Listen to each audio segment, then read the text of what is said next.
Walang takas sa magkakahiwalay na operasyon sa Calabarzon ang tatlong wanted umano sa panggagahasa at pang-aabuso. Yung isa, may kapansanan pa raw ang biniktima.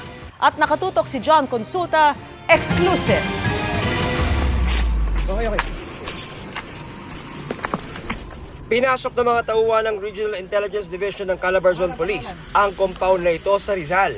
Huli ang 73 anyos na si Felix Calon na isa sa mga wanted ng Calabarzon dahil sa mga abuso umano sa isang PWD na menor de edad. Meron kasi nagbigay sa atin ng information na pag-alaman natin na ito pala isang empleyado ng munisipyo. Ang biktima nito ay menor de edad na may diferensya sa pag-iisip. Sumasama lalo na pag binibigyan ng kindi o kaya pera. Sa hiwalay na operasyon sa lalawigan ng Quezon, nalambat din si Jason Alfonso na suspect daw sa panggagasa noong 2020 sa Calamba, Laguna. 6 counts of rape na nakita natin na nangyari many years ago, no?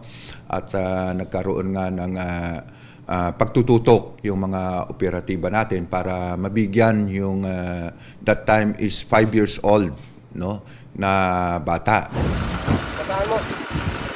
Sa Cavite naman, naaresto ang wanted ng Romblon na si Ramil Ramo.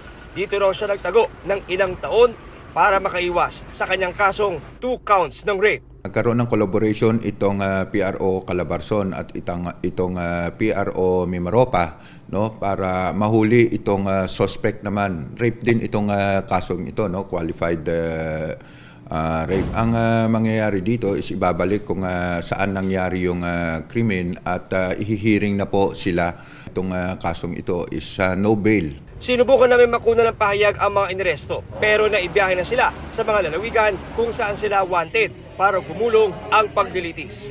Para sa GMA Integrated News, John Consulta, nakatutok 24 oras.